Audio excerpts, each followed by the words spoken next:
are seeing that there's a lot of tobacco consumption in our state.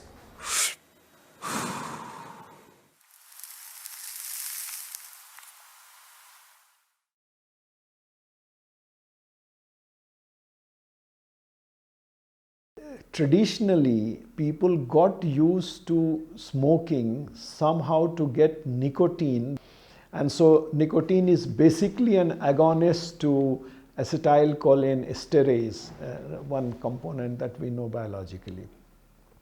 And when one takes nicotine, it cools your nerves, it kind of quietens you down, you feel a little more energetic because it does, the hormones do a lot of such activities.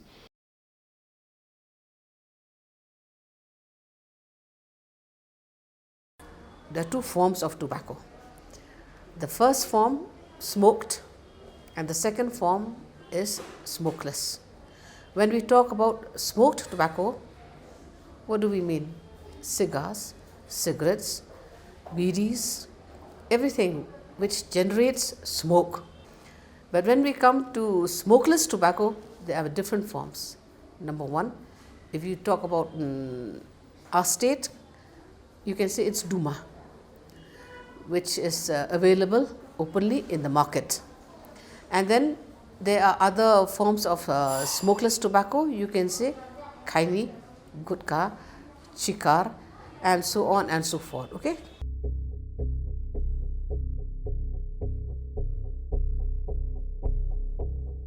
Wala ba wali ay jimbam di siya hadukan siya wan ay to ke bun kirong badong dito inong office battery office emtan kishan rang kirong ba na teman to.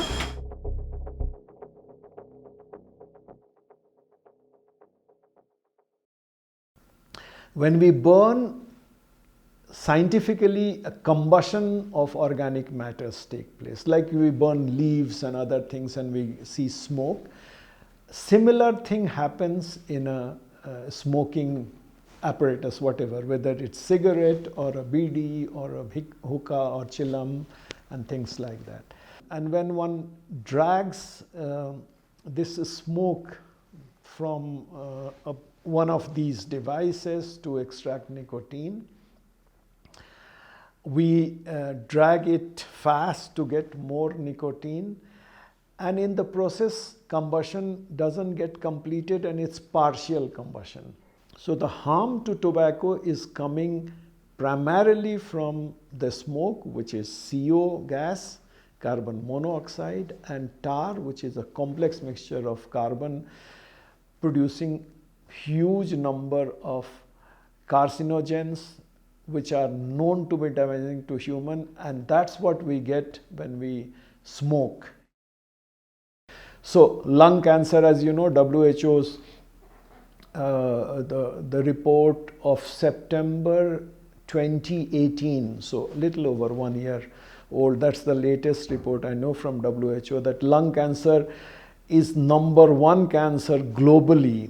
And as we know that lungs are those organs of body where a smoke has highest impact because it's packaged there. So it causes transformation and causes cancer.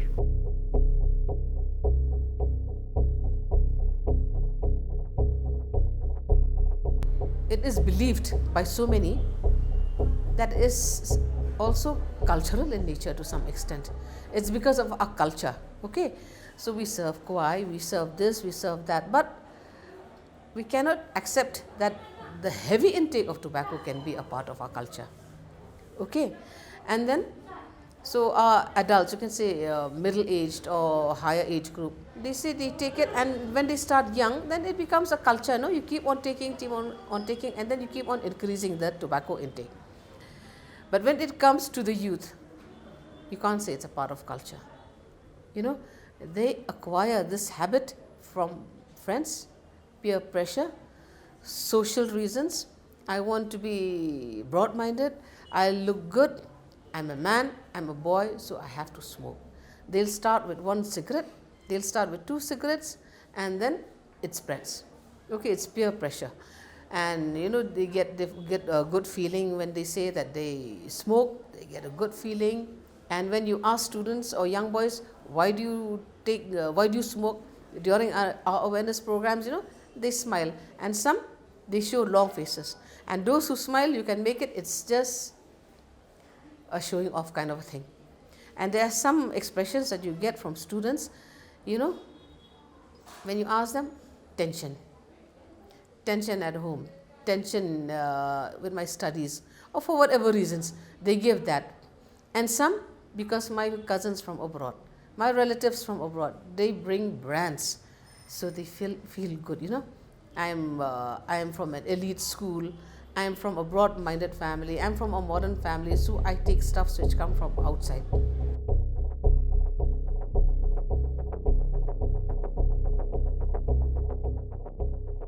In my opinion, the most effective way, one has to be a little pragmatic about it, that tobacco, smoking per se, has existed in human development index. If I look at the growth of societies and population, it has existed for, in my information, all scriptures that I know, the oldest of scriptures, mention smoking in one or the other way, because pleasure seeking has been one of the human attributes. So humans indulged into a variety of things, even for seeking pleasure, even though it might harm. Initially, people were not even aware of harm. If pleasure was there, it's good, and that's the end of it. Now we realize, because we have much better knowledge base, and so people can compare the harm and the pleasure and make a balance between the two. I believe that everyone is aware. I'm aware, you are aware, my friend is aware. In the villages, the fathers are aware, mothers are aware, because, a lot of awareness programs is being conducted. Even if National Tobacco Control Cell doesn't conduct programs, even before, suppose they have never conducted before, we have so many health workers visiting, from home to homes, and then they go to schools. They'll talk in general. Brush your teeth, don't take Duma, don't smoke a cigarette, because they're all bad. Okay, they understand, but they're not alarmed. But maybe the depth of the problem, they're not aware. The only way for us to make them alert, is to tell them directly, be frank, and show them pictures. And we talk to them about secondhand smoke. Secondhand smoke is the deadliest thing. It harms not just the smoker, but the crime is, you harm others. So these things, we are trying to make them understand. It's important not to harm yourself, and it's important not to harm others, and it's important not to harm your babies.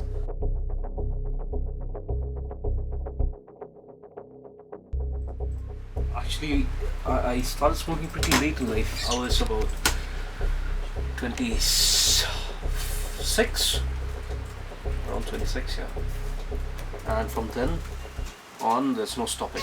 Just kept on going, man. Yep. Yeah, it is, but it's a habit, so on and off, tried a few times. Usually when you stop and you come back with a vengeance, so it's better that I just, control my smoking than try to give up, and then, when I start smoking, I smoke more again. Tried it once, didn't like it.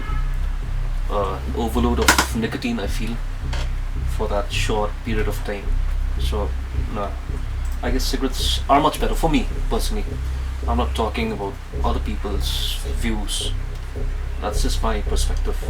Tobacco addiction is not a simple physiological dependence, it's psychosomatic. There are multiple factors associated, and that's why you need hand holding, you need psychiatric help, you need long time counseling, you need involvement of the families and friends and society. The nicotine replacement therapies are unfortunately very, very expensive in India and limited. So we have tobacco products which are easily available, particularly in Northeast India and Meghalaya. And the NRTs, the nicotine replacement therapies, are too expensive for most ordinary people who can access it. So as you know that NRTs include, of course, nicotine-based, over-the-counter products. We also have a lot of prescription-based nicotine replacement products, so sublingual tablets, for instance. And then, of course, we have non-nicotine based NRTs. All these are so expensive that a common, ordinary citizen of the country, little underprivileged, particularly rural segment, and in Northeast, it's simply not possible for anyone to buy. So it becomes a double whammy. So, that's why Northeast has the brunt of tobacco in a way that is unimaginable. See, now from what I see, people, they go and buy Nicotex over the counter because they all know that it's like an alternative to cigarettes, okay? It helps in reducing for the time being, okay? But those things are not meant to be bought over the counter. They are meant to be prescribed in specified doses. Harm reduction products, which certainly is devoid of a lot, it's not totally free of harm. So it also still contains some components which can cause harm, and ideal will be not to have that either. But it does not contain every harmful substance that tobacco has. Between 70 and 80% of doctors have no clear concept of harm from tobacco and from where it comes. They only know nicotine, and nicotine is the cause of cancer. That's entirely misplaced.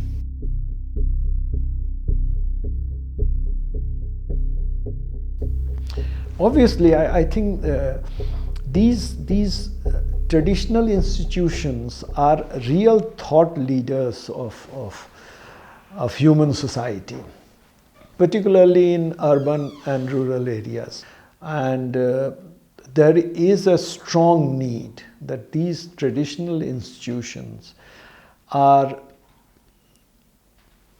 involved in this initiative to spread the awareness of tobacco-related harm and help population not to start tobacco at all.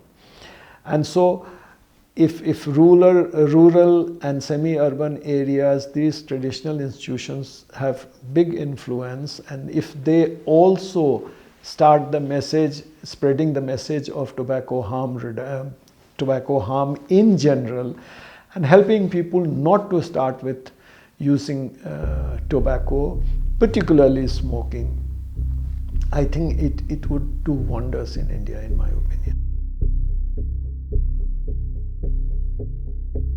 You see in Meghalaya that every nook and corner you can find what you want to buy, tobacco products. Even within many university and college campuses, within the campuses you can buy. Cigarette हम लोग wholesale से लेता है हमको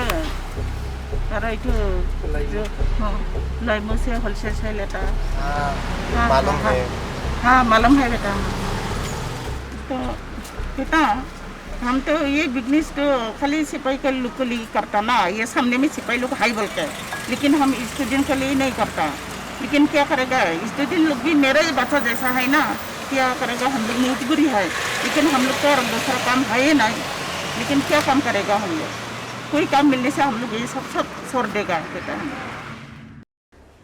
Another area, where we are focusing, we are doing our best, but schools, education department also will need to be strict with the regulations, with the laws, when it comes to implementation of the tobacco control laws to the respective schools.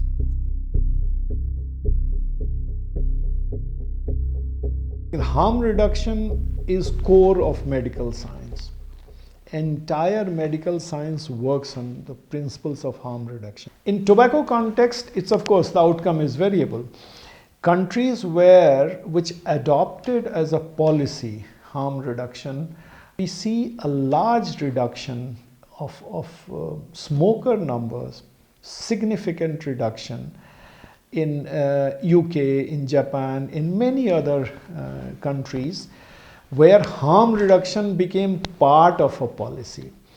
In context of tobacco, harm reduction will mean what? So if somebody consumes, for instance, a smoker takes one full pack of a cigarette in a day, if you can convince the person to take half a pack or a quarter of a pack, is harm reduction. The person is already benefited, even though not completely out of risk. But in the process, you can convince the person to quit it completely. So in context of tobacco harm reduction, it works the same way. So nicotine replacement therapy, which WHO and Government of India and every other government recommends, is a harm reduction, that you give nicotine for which a person is taking a tobacco product, smokeless or smoking. You give only nicotine, because nicotine is the non-carcinogenic component of tobacco. Core of this is to eliminate tobacco eventually. So this concept is unfortunately very poor across the globe, I have seen.